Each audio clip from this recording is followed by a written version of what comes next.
Bem-vindos ao Ministério Andando com Deus, que tem como objetivo alertar e ensinar o povo remanescente de Deus nestes últimos dias.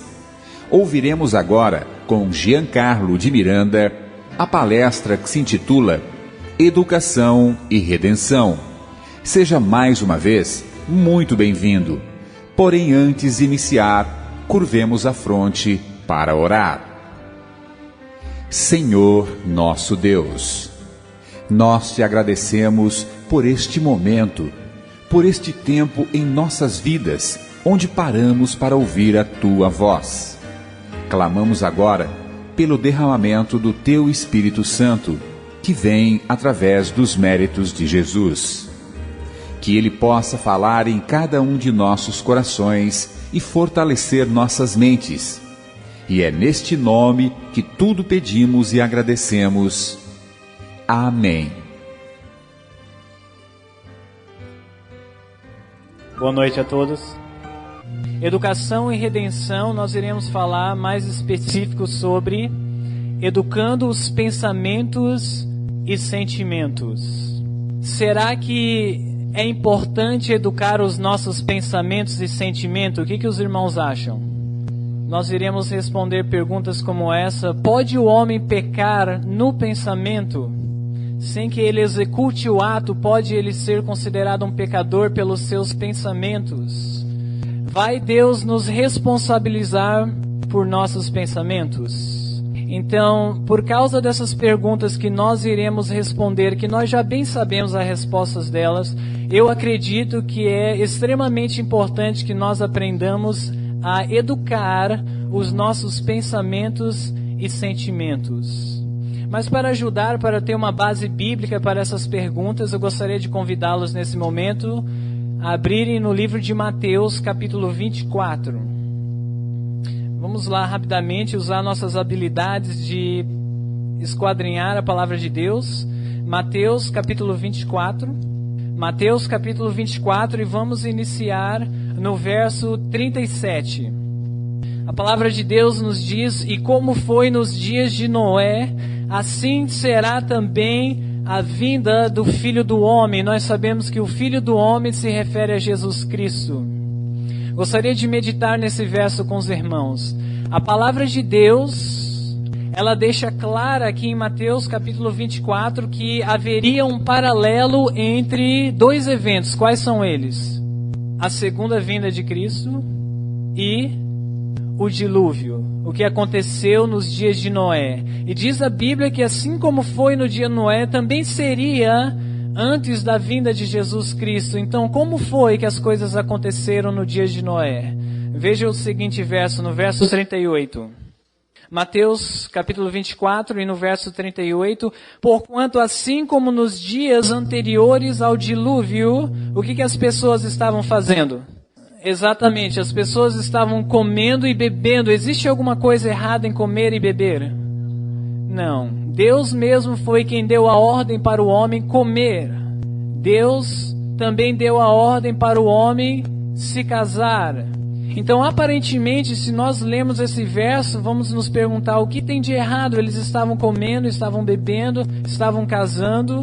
O que estava errado com aquelas pessoas que viveram anteriormente ao dilúvio? Eu gostaria de sugerir aos irmãos, e nós vamos ver isso na palavra de Deus, que essas pessoas estavam dando vazão às suas inclinações, aos seus desejos, de forma incontrolável, de forma insaciável. Estavam satisfazendo seus apetites, suas paixões, de forma que não agradou a Deus. Estavam exercendo os seus pensamentos e os seus sentimentos de forma incontrolada. E Deus trouxe juízo sobre essa raça. Vamos comigo no livro de Gênesis, já que estamos fazendo esse paralelo entre o que aconteceu anteriormente ao dilúvio com o que acontecerá anteriormente à segunda vinda de Cristo, em Gênesis capítulo 6. No verso 1 do capítulo 6 de Gênesis, a palavra de Deus nos diz: e aconteceu que, como os homens começaram a multiplicar-se sobre a face da terra, eles nasceram filhas, viram os filhos de quem? De Deus, que as filhas de quem? Dos homens eram formosas e tomaram para si mulheres de todas as que escolheram. Aqui em Gênesis capítulo 6, no verso 1 e no verso 2, mostram dois grupos de pessoas que existiam antes do dilúvio acontecer. Quem eram esses dois grupos?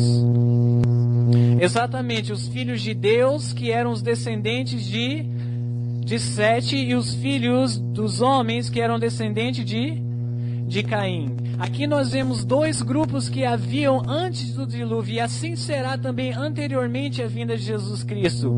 Haverá somente dois grupos. Um são os filhos de Deus e outros são os filhos dos homens. Mas o que determina uma pessoa ou um grupo ser qualificado filho de Deus? Será que simplesmente pelo fato de ele ser descendente de Sete fazia deles um filho de Deus? O que vocês acham? O que qualifica uma pessoa ou um grupo a ser chamado filho de Deus? Venham comigo rapidamente, mantenham a Bíblia marcada aqui em Gênesis capítulo 6. E venham comigo no livro de João, nós vamos voltar a Gênesis capítulo 6. Vamos rapidamente no livro de João capítulo 1. Um verso bem conhecido, mas só para termos uma base bíblica das nossas conclusões. Estamos em João capítulo 1 e o verso 12, o que a palavra de Deus nos diz: mas a todos quantos qual é a próxima palavra? Receberam, deu-lhes o poder de serem feitos o quê? Filhos de Deus, aos que creem no seu nome. Então a Bíblia declara que para uma pessoa ser qualificada filho de Deus, ele deve receber a Jesus Cristo, ele deve receber o poder de Cristo, e assim ele se torna um filho de Deus. Anteriormente ao dilúvio, nós tínhamos esses dois grupos de pessoas, de volta para Gênesis capítulo 6. Nós tínhamos aqueles que receberam a Jesus Cristo e viviam pelo poder de Jesus Cristo, e nós temos os filhos dos homens, aqueles que não receberam a Jesus Cristo, os descendentes de Caim. Agora, esses dois grupos estão aqui formados, e veja o que acontece no verso 2, uma vez mais. Viram os filhos de Deus, a Bíblia está declarando que os filhos de Deus casaram-se em um jugo desigual com aqueles que não eram da fé. Mesmo conhecendo a vontade de Deus, por muitos anos eles não se misturaram. Agora, anteriormente ao dilúvio, o que acontece com os filhos de Deus? Eles começam a dar vazão aos seus sentimentos e pensamentos. Por alguma razão, os filhos de Deus agora deixam de receber o poder de Cristo e começam a entreter os seus sentimentos e os seus pensamentos, a ponto que eles se unem em jugo desigual com os ímpios, e nós vamos ver, por consequência disso, há uma apostasia a nível mundial, por não controlarem os seus sentimentos e pensamentos. E lá no livro de Mateus, no capítulo 24, como nós vimos, haveria um paralelo nos dias que nós estamos vivendo com os dias anteriores ao dilúvio. Qual seria esse paralelo? As pessoas que viveriam antes da segunda volta de Cristo, incluindo muitos que fazem parte do povo de Deus, cederiam aos seus sentimentos e pensamentos pecaminosos. Isso traria juízo sobre a raça humana. Venham comigo agora em Gênesis ainda no capítulo 6, agora no verso 5. Por consequência daquela união entre os filhos de Deus com as filhas dos homens, nós chegamos aqui no verso 5 que diz: e viu o Senhor que o que aconteceu? A maldade do homem se multiplicara sobre a terra, e que toda o quê? Imaginação dos pensamentos de seu coração era só má continuamente. Por consequência de dar vazão àqueles sentimentos e pensamentos e aquela união, o que aconteceu com a raça caída? Seus pensamentos eram continuamente maus. E o que Deus fez? Trouxe juízo sobre a raça humana. Em outras palavras, nós podemos concluir que o ser humano, ele é responsável pelos seus pensamentos, pelo que vai na sua imaginação. Ele prestará conta a Deus ao que passa na sua mente. E assim será também antes de acontecer a segunda vinda de Cristo, a menos que permaneçamos fiéis até mesmo em nossos pensamentos e sentimentos. É por isso que nós vamos estudar hoje como nós podemos controlar os nossos pensamentos e sentimentos. Agora eu pergunto para vocês, por que a raça humana, tanto os filhos de Deus como os filhos dos homens, tem uma facilidade ou uma propensão, uma inclinação a sentimentos e pensamentos pecaminosos? O que vocês acham? Por causa da sua natureza pecaminosa, a natureza caída. Que nós sabemos que a natureza em si não é pecado, mas a natureza caída, ela tem a inclinação natural agora da natureza caída para pensamentos e sentimentos maus, pecaminosos. E nós sabemos que isso aconteceu por ocasião da queda do homem.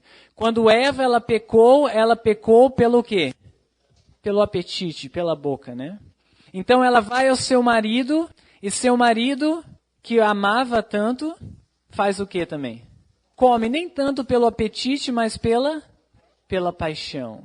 Agora a natureza do homem, ela se torna inclinada a dar vazão ao seu apetite e às suas paixões. E o homem, naturalmente, tanto os filhos de Deus quanto os filhos dos homens, têm a inclinação a pensamentos que vão levar ao pecado. Eu gostaria de dar uma ilustração, uma pequena ilustração. Eu vou convidar algumas pessoas aqui, talvez os que já estão aqui na frente podem me auxiliar. Eu gostaria de 6 pessoas, nós podemos ter 3 aqui. Podem vir 3 pessoas aqui e tragam 3 cadeiras. Os que estão aqui, os 3 primeiros, tragam 3 cadeiras e coloquem aqui na frente, por favor, uma pequena ilustração para que nós possamos compreender o que aconteceu na mente do homem quando ele caiu. E eu gostaria que os 2 irmãos se colocassem em pé aqui, vocês 3, vocês podem sentar, Eric também. Danielen, você fica em pé aqui atrás e vocês 3 sobem aqui na frente. Gostaria também de convidar o Eric para subir aqui na frente. Isso. Aqui nós temos a mente do homem quando ele foi formado à imagem de Deus. Era perfeito. Não havia nada errado, nenhuma inclinação pecaminosa. Aqui nós temos o que nós chamamos das forças superiores da mente. O que nós chamamos de razão, juízo, consciência. Onde o homem ele analisa as coisas, ele toma decisão baseado em informações, em fatos que ele recebe, conhecimento. Aqui no meio nós temos a vontade, ela que toma a decisão final. E aqui embaixo nós temos as forças inferiores da mente, o apetite e a paixão. Tudo isso que vocês estão vendo aqui, quando Deus criou o homem, ele disse, é muito bom. Era necessário que o homem pudesse raciocinar, era necessário que o homem pudesse ter uma consciência, era necessário que o homem pudesse tomar a sua decisão por si mesmo, o livre-arbítrio, e era necessário que o homem tivesse sentimentos, paixão. Era necessário que o homem sentisse fome, o apetite. E isto era muito bom. Mas devido à queda, à tentação de Satanás, e Eva cedendo à tentação, Adão cedendo à tentação, as coisas se inverteram. E agora eu gostaria que os 2 que estão sentados se colocassem aqui em cima, e os 3 que estão aqui em cima se colocassem lá embaixo. E isso que aconteceu na mente do homem devido à queda, devido ao pecado. Agora, quem está em controle da mente do homem já não é mais as faculdades superiores. O que está controlando a mente do homem é as forças inferiores, o apetite e a paixão. Estão constantemente sugerindo a vontade, sentimentos e pensamentos que não são de acordo com a vontade de Deus, independentemente da razão, da consciência, do juízo. Vocês já viram pessoas que sabem que fumar mata, mas ainda assim ele fuma? Já viram? Sabe por quê? O apetite está dizendo, não liga para isso não liga para a sua razão não. não liga para o seu juízo, não ouve a sua consciência. Não importa o que é certo, importa o que você está sentindo e o que você quer fazer, a satisfação da carne. Da mesma forma, a paixão, viram os filhos de Deus que as filhas dos homens eram mais formosas, e ali a consciência, a razão, o juízo, todos dizendo para a vontade, você sabe o que escolher, você sabe o que fazer certo, mas sabe o que a paixão estava dizendo para a vontade? Não escuta eles não. A mente do homem agora inverteu. Essa é a natureza caída, a qual a paixão e o apetite fala muito mais alto. Vocês já viram muitos adventistas que não gostam da reforma de saúde? Mal sabem a razão do que eles não gostam. Eles não gostam porque a sua natureza é pervertida. Estão constantemente inclinando e dizendo para eles, isso daí é besteira. Eu gostaria de convidá-los a voltarem aos seus lugares, muito obrigado. Mas fiquem com isso em mente, a vontade é a que faz a decisão final, ok? E nós perdemos, eu gostaria de focalizar nessa palavrinha agora, a força de vontade. Qual foi a palavrinha que eu usei? Força de vontade. Nós ainda temos a nossa vontade. Nós ainda podemos escolher. Mas sabe o que nós perdemos? A nossa força. Onde é que nós podemos encontrar a força agora? Em Cristo que nos fortalece, né?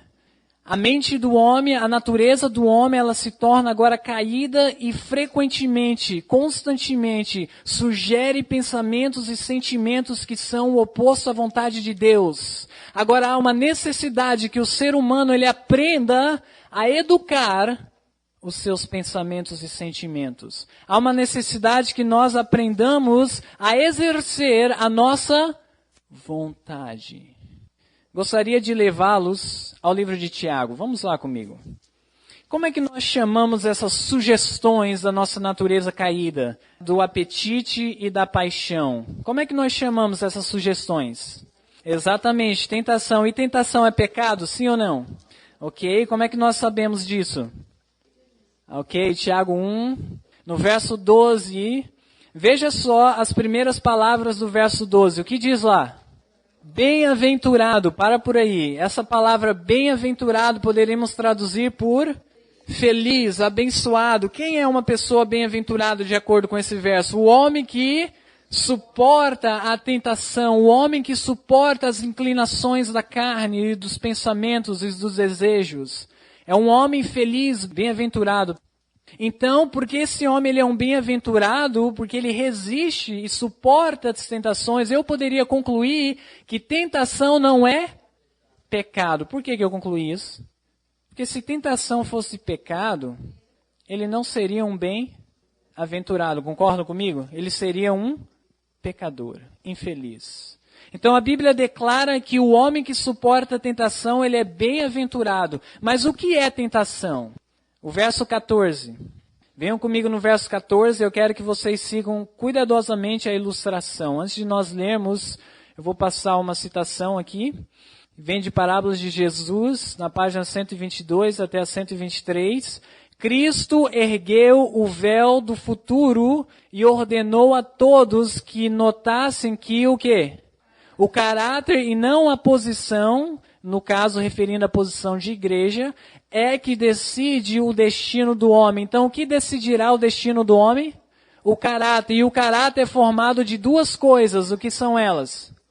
Pensamentos e sentimentos. E que nós vimos que a natureza caída oferece, sugere constantemente pensamentos e sentimentos que vão contrário à vontade de Deus. E aqui diz que nós seremos julgados, o nosso destino será determinado pelo caráter que nós formamos. Ou seja, o nosso destino será decidido de acordo com o que nós fazemos com os nossos o quê? Pensamentos e sentimentos. Nós vimos que isso é tentação, quando inclina para o lado mal. Mas nós devemos escolher suportar as inclinações pecaminosas. Não dar vazão aos pensamentos e sentimentos pecaminosos. Veja só o que diz aqui no verso 14. Falando de tentação. Mas cada um é tentado Quando, qual é a próxima palavra? Atraído e engoldado pela sua própria o quê? Concupiscência. O que significa essa palavra concupiscência? Desejo. Simplesmente a palavra desejo. Você pode ver que algumas traduções trazem a palavra desejo. Então, quando eu sou tentado, é quando eu sou atraído pelo meu próprio o quê? Desejo. Pergunto para vocês. Suponhamos que alguém me oferece um prato de porco. Só que eu não tenho nenhum desejo de comer isso. E a pessoa coloca na minha frente. Eu fui tentado, sim ou não? Não, porque eu não tive o quê? Desejo, eu não fui atraído por aquilo. Tentação é quando eu sou atraído pelo meu próprio desejo. Isso não é pecado ainda. Vamos ver a continuação dos versos. Verso 15. Depois, havendo o desejo ou a concupiscência, qual é a próxima palavra? Concebido. Essa palavra é muito importante. É palavra referente a uma mulher dando a luz. Havendo a concupiscência concebido, dá a luz ao quê? Ao pecado. Então, na ilustração, o desejo seria a mãe, o pecado seria quem? O filho, mas está faltando alguém aí. Quem seria na ilustração? O pai. Usando a ilustração que a Bíblia nos dá, para ver um filho tem que ter a união entre a mãe e o pai. Aqui nós vemos o desejo sendo atraído, isso não é pecado. Mas esse desejo, quando ele é concebido, ele dá a luz ao quê? Ao pecado. Então, qual seria o agente que se uniriam com o desejo que daria luz ao pecado? Ok, muito bem. Vamos comigo no livro de Josué, mantenham aqui em Tiago, ok? Em Tiago capítulo 1, e vamos a Josué capítulo 24, rapidamente. No livro de Josué capítulo 24, nós precisamos compreender bem o que ocorreu com a queda do homem, a natureza do homem, o que é a tentação, para que possamos educar os nossos pensamentos e sentimentos. No capítulo 24, vejam comigo no verso 15, nós vamos ler simplesmente o início do verso. Porém, se vos parecer mal aos vossos olhos servir ao Senhor, o que fazei hoje? Escolhei hoje a quem sirvais. Há uma necessidade que o homem faça a sua escolha, que é com a sua vontade que ele faz a escolha. Então, aqui colocando de uma forma mais fácil para a nossa compreensão, quando a tentação gera o pecado, nós já vimos o desejo, é claro que esse desejo tem que ser um desejo pecaminoso, um desejo que não é conforme a vontade de Deus.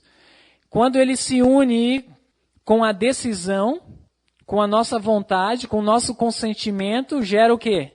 Pecado.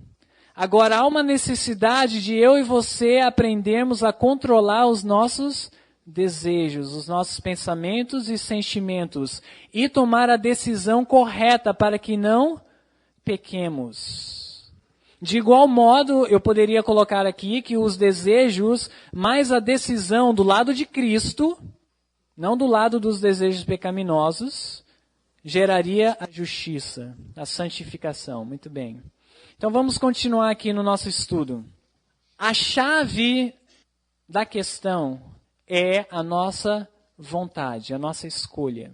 No entanto, nós temos que ter claramente na nossa mente que nós perdemos a força de vontade, o poder. Antes da queda, Adão ele poderia formar um caráter justo ao escolher obedecer à lei de Deus, sem precisar constantemente estar orando e pleiteando com Deus para controlar os seus pensamentos, as suas inclinações. Não era assim com Adão. Já com um homem caído, comigo e com você, há uma necessidade que nós escolhemos, mas a nossa escolha é ceder à inclinação ou entregar-se a Cristo. Essa é a nossa escolha. Porque se formos lutar conosco mesmo, ainda que resistamos, vamos ficar orgulhosos, porque resistimos. E vamos acabar pecando de alguma forma ou de outra. Tendo isso em mente que a chave da questão é a vontade, vejam só essa citação. Eu vou mostrar de onde vem a referência no final. Muitos indagam, é uma citação longa, eu peço que os irmãos façam alguns esforços para acompanhar. Muitos indagam, como devo eu fazer a entrega do próprio eu a Deus, e aqui o próprio eu referindo-se à natureza pecaminosa, a natureza que sugere constantemente o pecado. Como posso eu fazer isso? Desejais entregar-vos só a Ele. E eu creio que todos aqui temos esse desejo. Mas sois faltos de poder o quê? Moral. Escravos da dúvida e dirigido pelos hábitos de vossa vida de pecado. Continuando. Vossas promessas e resoluções são como palavras escritas na areia. Não podeis fazer o quê? Dominar quem? Os pensamentos, os impulsos, as afeições. Então já deixa bem claro que nós não podemos. Nós podemos escolher um auxiliador, que é Cristo. Mas por nós mesmos nós iremos eventualmente ceder essas inclinações. O conhecimento de vossas promessas violadas e dos votos não cumpridos enfraquece a confiança em vossa própria sinceridade, levando-vos a julgar que Deus não vos pode aceitar, mas não precisais desesperar. Alguns já entram em descorajamento. Tentam e sempre falham, sempre acabam caindo em pecado. Aqui diz, você não precisa se desesperar. Vamos continuar. O que deveis compreender é a verdadeira força do quê? Ok. Esta é o quê? O poder que governa a natureza do homem, o poder da decisão ou de escolha. Tudo depende da retação do quê? Da vontade. Então, quando nós pregamos salvação, justificação pela fé, sem falar do poder da vontade, jamais o pecador poderia obter a justificação, o poder de Deus, o perdão e a regeneração do coração. Do coração, quando eu digo, é dos pensamentos e sentimentos. Nós temos que falar sobre a vontade, a capacidade do homem de escolher. Ele tem que fazer a sua escolha. O poder da escolha deu Deus a quem? Ao homem. Ele jamais tirou isso do homem. Ainda com a natureza caída. A ele compete fazer o quê? Exercê-lo. Ao homem compete o dever de exercitar a vontade, exercer a fé. Depende do homem. Não podeis mudar o vosso coração, não podeis por vós mesmos consagrar a Deus as vossas afeições, mas podeis escolher servi-lo. Podeis dar-lhe a vossa vontade. Ele, então, operará em vós o querer e o efetuar segundo a sua vontade. Então, quando você entrega a sua vontade a Deus, Ele opera em você tanto o querer como o efetuar da vontade dele. E nós vamos ilustrar de uma forma mais prática de como podemos fazer isso. Mas ainda continuando nesse ponto, importa-nos entregar a nossa vontade a Deus para que Ele possa operar no homem. Deste modo, toda a vossa natureza, quando nós entregamos a Deus, será levada sobre o domínio de quem? Do Espírito de Cristo. A menos que exerçamos a nossa fé, a nossa vontade, liguemos com Cristo e escolhamos seguir a Ele, jamais o poder do Espírito Santo. Teremos que fazer essa escolha continuamente na nossa carreira cristã. Seguindo ainda na mesma citação. O desejo de bondade e o quê? Santidade, que eu creio que todos nós aqui temos esse desejo, é em si mesmo louvável. De nada, porém, valerão essas virtudes se ficarem somente no quê? No desejo. Podemos almejar a perfeição de caráter, desejar ser semelhante a Cristo, mas se ficar somente no desejo, e se nós desejamos isso é porque nós cremos nisso. Cremos que é possível ser semelhante a Cristo. Cremos que é possível ser perfeitos, mas se é somente no desejo, na vontade, não poderemos obter isso. Continuando. Muitos se, o quê? Perderão enquanto esperam e desejam ser cristãos. E nós poderíamos fazer uma aplicação. Esses muitos aqui são pessoas que conhecem a verdade sobre santidade, sobre perfeição de caráter. Mas se perdem por não saberem exercer a sua vontade. Não chegam ao ponto de render a vontade a Deus. não fazem o quê? Escolhem agora ser cristãos. Continuando ainda. Mediante o conveniente exercício do quê? Da vontade. Pode operar-se em nossa vida uma mudança completa, entregando a Cristo o vosso querer, aliai-vos com o poder que está acima de todos os principados e potestades. Continuando ainda, isso vem de Caminho a Cristo, página 47, tereis forças da onde?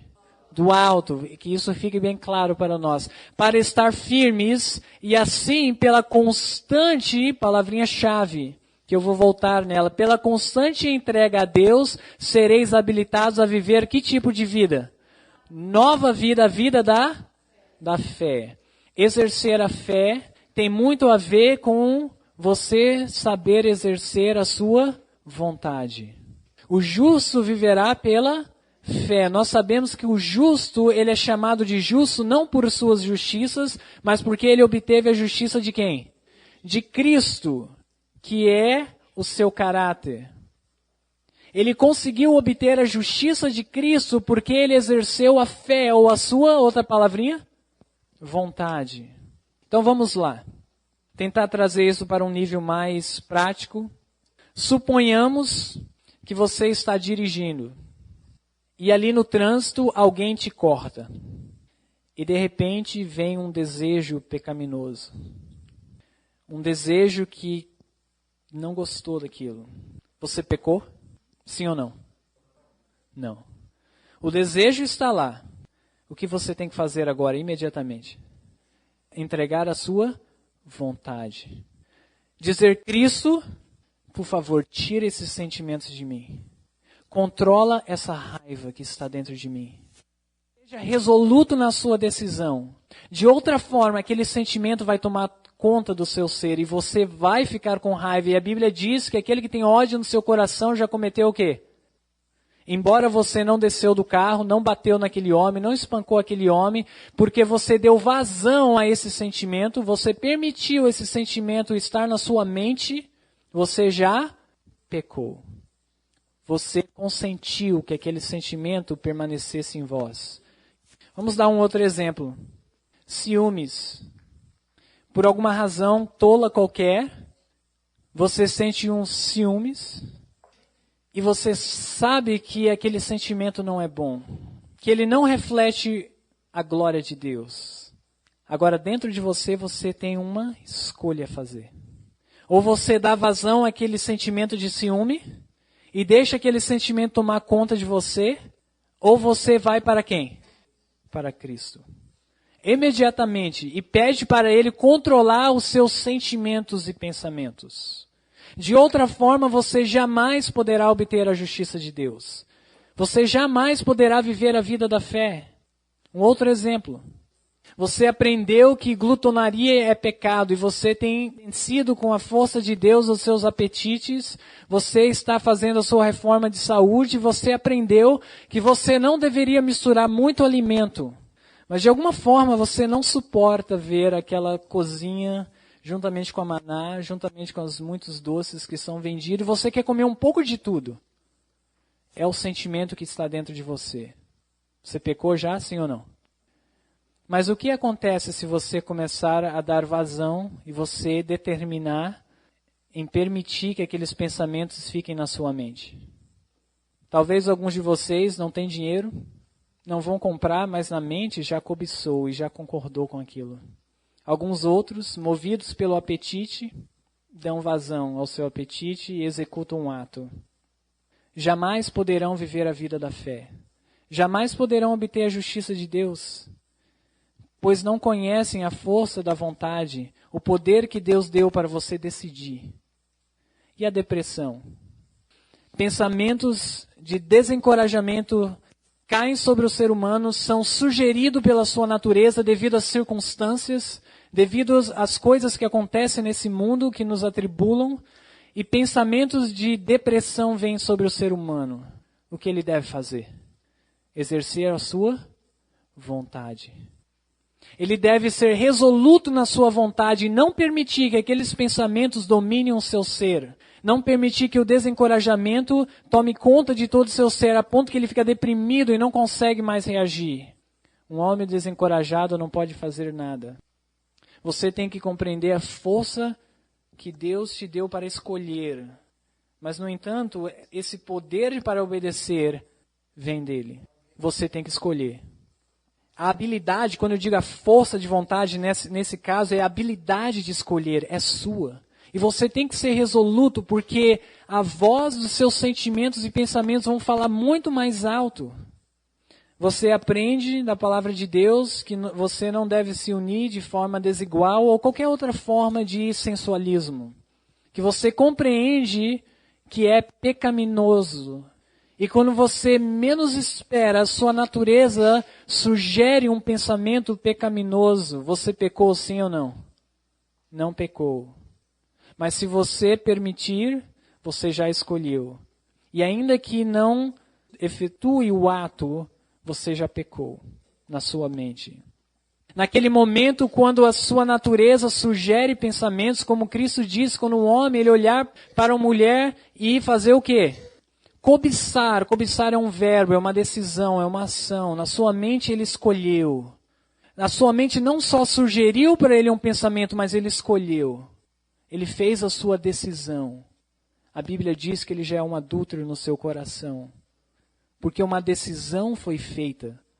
E neste caso foi feita uma decisão para ceder à inclinação natural agora da nossa natureza caída.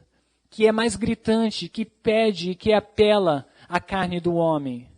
É necessário o homem fazer uma escolha para que o seu pensamento não seja continuamente o quê? Mal. Como é que você vai quebrar? Exercendo a sua vontade, entregando-se a Cristo constantemente, terá uma necessidade de fazer isso, para que possa viver a vida da fé. O desespero, uma situação acontece e parece que tudo está dando errado, e ali começa a vir um sentimento de angústia e desespero. O que você tem que fazer? Dar vazão àquele sentimento ou ir para Cristo? Agora você está aprendendo a orar sem cessar. Não necessariamente você tem que parar, se ajoelhar, mas dirigindo, andando, comendo, conversando, você está constantemente ligado com o céu. E como Noé e outros na Bíblia podem estar conectados com Deus mediante a fé, exercitando a sua vontade, e deve ser uma decisão resoluta. De outra forma, nós iremos pecar. A Bíblia relata que assim seria. Assim seria anteriormente a vinda de Jesus Cristo. Seria semelhante aos dias de Noé. E nós vimos que nos dias de Noé, até mesmo os filhos de Deus deram vazão aos seus pensamentos e sentimentos. Foi o que a Bíblia relatou. E houve uma apostasia mundial, a qual Deus teve que trazer juízo. A menos que aprendamos a educar os nossos pensamentos e sentimentos, não poderemos obter a vida eterna. Há uma necessidade de uma escolha, há uma necessidade de uma perseverança, de uma firmeza de propósito, para que você decida resistir, suportar as tentações, pois bem-aventurado é o homem que suporta a tentação. Amém? Eu gostaria de finalizar essa noite a nossa mensagem no livro de Isaías, capítulo 55. Vamos lá no livro de Isaías, no capítulo 55. Deus faz um apelo para cada um de nós. Isaías, capítulo 55, a partir do verso 6. E a palavra de Deus nos diz: buscai ao Senhor enquanto se pode achar, invocai-o quanto está perto. Em outras palavras, antes que feche a porta da graça, busca ao Senhor. Verso 7. Como é que nós buscaremos? Deixe o ímpio o seu caminho e o homem maligno os seus o quê? Pensamentos. E se converta ao Senhor. Para por aí. Se converta foi aquela ilustração que eu dei aqui. Em vez das suas forças inferiores, o seu apetite e a sua paixão, os seus sentimentos estarem te controlando. Converta isso para que a sua razão, a sua consciência, possa dizer para a sua vontade o que ela tem que fazer. Ela tem que se entregar a Cristo de forma resoluta, firme. para que Ele possa te fortalecer e te dar poder. Amém? Continuando o verso. E o homem maligno nos seus pensamentos e se converta ao Senhor, que se compadecerá dele. Torne para o nosso Deus, porque grandioso é em fazer o quê? Perdoar. Então, quem o Senhor irá perdoar? Colocar a sua justiça? Aquele que se converter ao Senhor e abandonar os seus pensamentos malignos. Que nós não possamos cair na ideia de Satanás que a tentação em si já é pecado. Tem uma citação, e eu peço até desculpa aos irmãos, pois não tenho a referência agora. Satanás, ele não pode ler o seu pensamento, mas ele pode sugerir pensamentos. E ele sugere pensamentos na primeira pessoa. Sabe por quê? Para que você pense que é seu. E assim que ele sugere o pensamento, sabe o que ele faz? Ele te acusa imediatamente. Olha aí, você quer ser perfeito e já está pensando nisto. E muitos que não compreendem a natureza do homem e o que é tentação, já desanimam. Eu nunca vou conseguir ser perfeito. Ele coloca o pensamento, ele acusa imediatamente. Antes que você mesmo faça a escolha. E agora desanimado, desencorajado, sem saber o que fazer com a sua vontade, muitos cedem à tentação. Ele sugere pensamentos assim, quando você vê aquele irmão que um dia fez um mal para você, ou te tratou de uma forma que você não gostou, você vê aquele irmão entrando, aí lá vem um pensamento, eu não gosto daquele irmão, você pecou sim ou não? Não. O que você tem que fazer com aquele pensamento? Rejeitar. Ir para Cristo com aquele pensamento. Permita-me usar mais algumas passagens. Venham comigo em 2 Coríntios, capítulo 10. 2 Coríntios, capítulo 10, e o verso 5. Destruindo os conselhos e toda altivez que se levanta contra quem? Contra o conhecimento de Deus. Para por aí. Nós estamos lidando com conselhos, com inclinações, sugestões que se levantam contra o conhecimento de Deus. Continuando. Levando o quê? Cativo quem? Todo o entendimento, algumas traduções está pensamento, a obediência de Cristo. Que tipo de pensamento que nós iremos levar para Cristo? Todo pensamento que se levanta contra o conhecimento de Deus. É isso que você deve fazer. Isso é exercer a sua vontade, viver pela fé. 1 Coríntios capítulo 9, da experiência de Paulo. Veja só o que está no último verso, no verso 27. 1 Coríntios capítulo 9, no verso 27. Paulo falando da sua experiência, sua luta contra a própria carne, as próprias inclinações. Antes, faça o que com o meu corpo? Subjugo. Por que ele tem que ser subjugado? Porque ele tem a tendência para o pecado. Subjugo o meu corpo e o reduzo à servidão, para que pregando aos outros, eu mesmo não venha de alguma maneira a ficar reprovado. Que nós possamos viver essa vida que Paulo e muitos outros viveram. Tomar uma decisão por Cristo constantemente. À medida que formos tentados pela nossa própria natureza, ainda que Satanás ele tire férias e te deixe em paz, você será tentado. Mas você não precisa cair se você escolher servir a Cristo. Amém? Que Deus nos ajude a tomar essa decisão.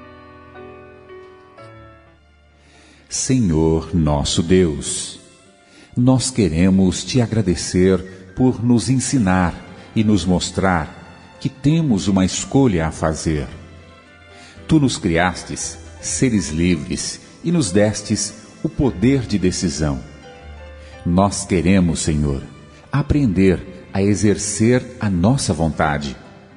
Que Teu Espírito possa nos ensinar na nossa experiência cristã, e que desta forma possamos estar conectados com o poder de Jesus Cristo e sermos chamados filhos de Deus. Ajude e abençoe a cada um que nos ouviu, a obter a vitória sobre suas inclinações, sobre seus pensamentos e sentimentos. Tudo pedimos e agradecemos em nome de Jesus. Amém.